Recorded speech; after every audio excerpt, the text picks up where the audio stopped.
Hari ini saya akan bawain tema January Effect. Sebenarnya kalau saya boleh tambahkan di sini judulnya adalah Short Term Bubble. Nah, apa sih sebenarnya Short Term Bubble ini dan January Effect? Kita akan segera bahas, segera pelajari, dan teman-teman yang galau semoga nggak galau lagi. January Effect itu apa sih? Simpelnya aja, saya akan menjelaskan dalam bahasa yang semoga mudah dimengerti oleh teman-teman semuanya. January Effect ini artinya adalah kenaikan harga saham di bulan Januari. Jadi selama 10 tahun, kalau 10 tahun hitungnya dari tahun 2012 itu 80% naiknya.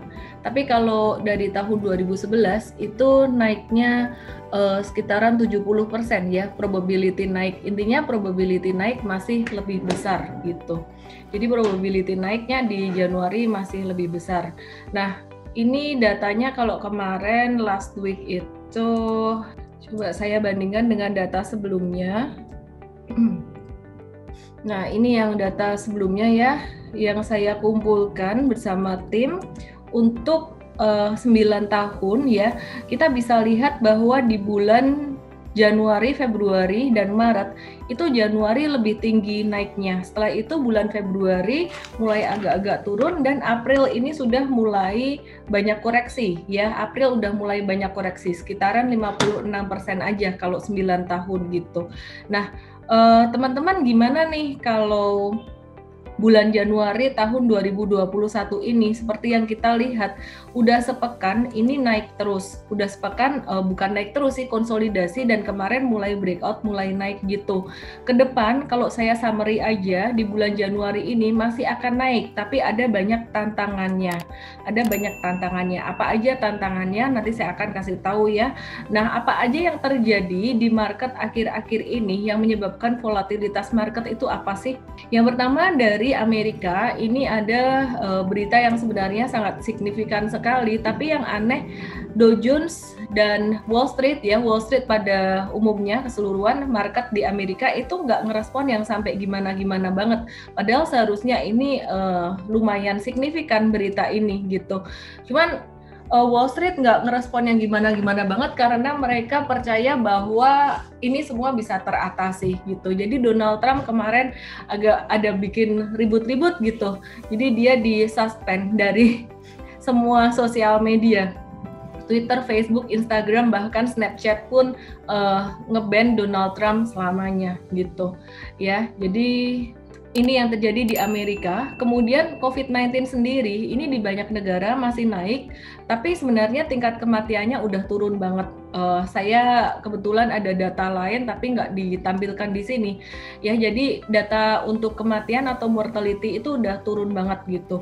Di Indonesia sendiri juga masih naik, dan di Indonesia mortality-nya juga turun kok. Kemudian yang jadi tantangan besok hari Senin di Indonesia itu katanya ada PSBB yang namanya diganti jadi PPKM. Saya juga lupa singkatannya apa, Google aja di internet ya, PPKM. Jadi kenapa namanya diganti jadi PPKM? Supaya nggak kelihatan serem istilahnya gitu. Karena sebenarnya daerah yang dibatasi itu bukan seluruh daerah di Indonesia. Nah, pada tanggal 13 Januari nanti ini Jokowi akan disuntik vaksin gitu, Presiden Jokowi ya.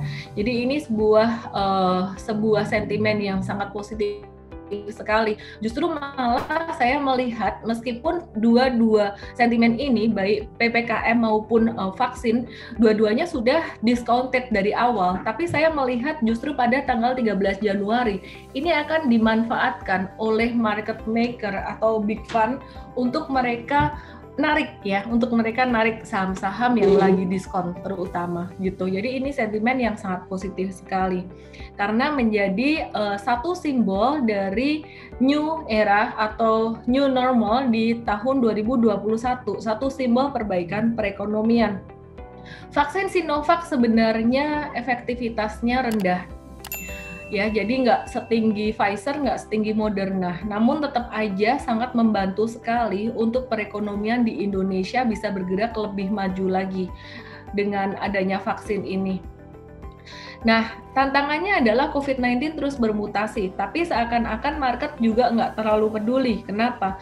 Karena pengembangan vaksin Pfizer sendiri dan juga Moderna yang versi 1 istilahnya ya, itu sangat cepat. Kemarin saya baca Bill Gates Notes ya, Bill Gates itu sangat involved sekali dalam pengembangan vaksin, baik sebelumnya vaksin malaria, vaksin HIV dan lain sebagainya gitu.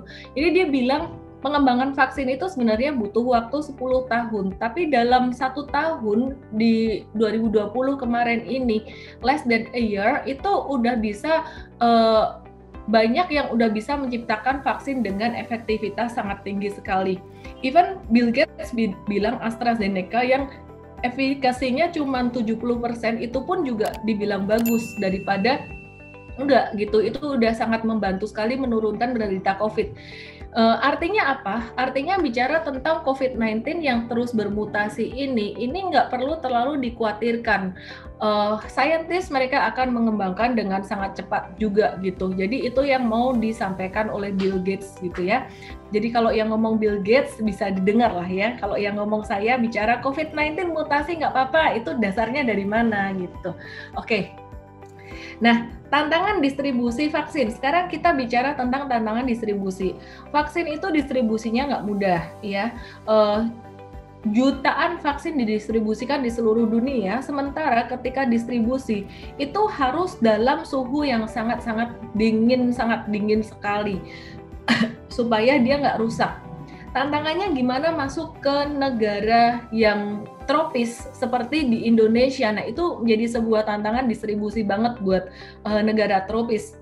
Hanya saja ini pasti akan menjadi up and down ya, ada upside, ada downside. Ini akan menjadi satu up and down gitu. Seandainya nanti ada berita distribusi vaksinnya agak-agak kurang bagus gitu, atau mungkin tersendat karena apa, vaksinnya rusak atau apa. Nah, itu akan jadi downside jangka pendek aja ya. Jika hal itu terjadi, teman-teman tahu, saya udah kasih tahu saat ini, itu akan menjadi downside jangka pendek. Pastinya akan segera diberesin dengan cepat.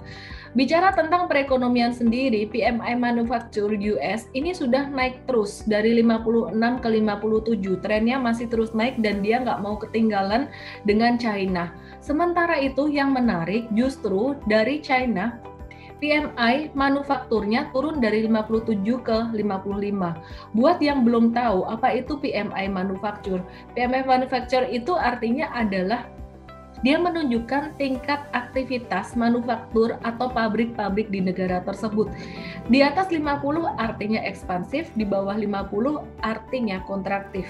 Indonesia sendiri bagaimana? Indonesia sendiri akhirnya setelah PSBB di bulan September dan Oktober, PMI Manufacture Indonesia ini kembali ke level di atas 50 dan sejak bulan April kemarin, bahkan sejak Maret, ini PMI Manufacture Indonesia sudah mencapai angka yang tertingginya, di angka 51,3. Dan sebenarnya angka 51,3 ini masih lebih rendah daripada ekspektasi analis, daripada konsensus analis. Jadi seharusnya masih bisa naik lebih tinggi lagi di bulan-bulan ke depan.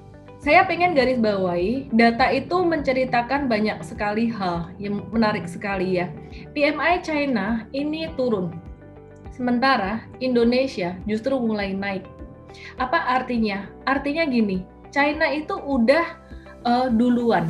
China udah duluan ekspansif. Ini udah dari bulan Juni dia ekspansif, sementara di Indonesia bulan Juni itu masih sangat tertekan. Nah, artinya adalah sebenarnya Indonesia sebagai negara berkembang itu mempunyai peluang lebih buat investor asing masuk ke Indonesia. Peluangnya masih fresh. Kalau di China itu peluangnya justru kemarin di bulan Januari, Februari ketika rendah-rendahnya, kemudian di sini naik tinggi. Nah, sekarang perekonomian di China udah mulai agak hitting ya, sudah mencapai level tingginya gitu. Sedangkan ini kan Anda lihat ya, ini udah stabil di sini-sini aja gitu. Sedangkan kalau Indonesia arahnya masih terus naik. Nah, ini yang juga diperhatikan oleh investor dari banyak negara. Nah, jadi ini sangat penting sekali teman-teman, artinya Indonesia akan dilirik oleh investor asing karena peluangnya justru masih banyak, baru mau bangun. Juga hal tersebut bisa kita lihat dari inflasi tahunan di Indonesia ya, year on year inflation ya. Ini sudah mulai meningkat terus. Dari yang turun kemarin sempat deflasi, Indonesia ini sudah mulai naik. Kalau month on month-nya yang deflasi sebenarnya. Nah, untuk indeks kepercayaan konsumen ya, Consumer Confidence Index di Indonesia ini udah naik dari 79 ke 92. Ini bagus. Kalau di atas 100 artinya sudah mulai percaya diri, konsumen sudah mulai percaya diri. Untuk trade balance di Indonesia ini masih positif, masih surplus, artinya masih lebih besar ekspor daripada impor. Apakah itu bagus? Belum tentu bagus. Artinya kalau Indonesia nggak impor, impornya masih agak rendah, artinya perekonomian di Indonesia sebenarnya belum terlalu bergerak karena Indonesia banyak impor bahan baku dari negara lain sebagai ciri khas dari negara berkembang atau emerging market. Cuman untuk surplus itu trade balance udah mulai agak-agak mendingan, akan agak membaik di tahun 2021 nanti gitu. Oke, nah Indo CDS, jadi gini ya, banyak yang bilang kok surplus kok malah jelek gitu, bukan malah jelek, sebenarnya surplusnya disebabkan karena apa dulu? Banyakan ekspornya karena memang benar-benar aktif atau karena perekonomian melemah. Kalau banyakkan ekspor karena impornya yang turun itu nggak bagus. Tapi kalau impornya nggak turun dan ekspornya naik, surplusnya karena itu bagus. Oke ya, mungkin tadi ada beberapa yang bingung gitu. Nah, Indo CDS atau risiko gagal bayar ini juga udah mulai turun. Kemarin tinggi banget di bulan kuartal 2. Di bulan-bulan Maret, April, Mei, Juni itu lumayan tinggi. Jadi sekarang udah mulai membaik lagi sebenarnya perekonomian. Nah, ini yang saya mau highlight adalah untuk harga batu bara sendiri ya. Untuk harga batu bara ini sangat berfluktuasi sekali kemarin. Ini juga nanti akan jadi jawaban buat teman-teman yang punya saham batu bara. Nah, ini coal harganya naik ya. Kemudian untuk CPO price, sementara CPO price ini masih belum turun, jadi ini mulai waspada untuk turun. Kesimpulannya gimana? Di tahun 2021 ini bakalan naik atau turun? Kesimpulannya kalau the whole 2021, view saya masih tidak berubah, masih sama, 2021 arahnya naik, bahkan sampai 2022 arahnya naik. Ini seperti tahun 2009 sampai dengan 2011 ya. Jadi ini masih akan naik terus selama beberapa tahun ke depan. Kenapa? Karena mass vaccination ini baru akan dirasakan dampaknya itu pada kuartal 4 2021. Kalau sekarang kan baru bunga-bunga aja nih gitu. Dan juga dirasakan dampak positifnya perekonomian pada 2022. Sementara itu untuk Omnibus Law sendiri juga sama. Ini dampak positifnya baru akan terasa nanti 2022. 2021 kita masih mengawal untuk pelaksanaannya. Sementara itu untuk masih ada lagi sentimen positif tentang green energy atau pembangunan pabrik baterai karena Indonesia termasuk salah satu negara penghasil nikel terbesar di dunia. Nah, kalau untuk EV story ini masih akan bagus untuk 2021, 2022 dan seterusnya. Dalam jangka panjang ini akan menjadi game changer untuk sektor batu bara. Jadi batu bara dan juga oil akan ditinggalkan, sementara nikel justru akan menjadi trending naik. Aduh, gimana dong nggak punya saham Antam Incotins? Oke. Di awal saya kasih tahu jangka panjangnya dulu gimana gitu ya. Oke. China Manufacturing mulai semakin aktif, semakin naik ya, makin naik. Bahkan kemarin saya baca berita di Bloomberg itu sampai dia kekurangan kontainer, kapal kontainernya itu sampai udah kekurangan ini kapal untuk ngirim-ngirim barang. Jadi ini mulai panas lagi perekonomian. Artinya ke depan masih akan bagus. Oke, teman-teman, saya rangkum, masih akan bullish sampai 2022. Nah, kita akan fokus pada turnaround story company. turnaround story company. Untuk jangka panjang 2021, komoditi ini masih akan naik rising demand ya, meskipun coal akan ditinggalkan ke depan dan oil, tapi untuk 2021 ini coal juga masih dibutuhin. Jadi pembangunan pabrik baterai dan electric vehicle itu kan dampaknya nggak langsung terasa gitu. Ini oil, kemudian juga metals, soybean, CPO, dan lain-lain. Ini seasonal di awal tahun terutama. Oke, kemudian Omnibus Law dan SWF ini highly impact stock ke sektor properti, konstruksi, dan juga perbankan, finance. Ini sektor manufaktur juga terdampak, and gold will shine karena Amerika akan kasih stimulus gila-gilaan. Aduh, kalau kemarin tahu komoditi rising demand, kenapa PTBA-nya dijual gitu ya. Sekali lagi saya ingatkan, ini long term view. Anda mesti bisa bedakan antara long term view dan short term view. Anda mesti bisa bedakan strategi untuk jangka panjang, menengah, dan pendek.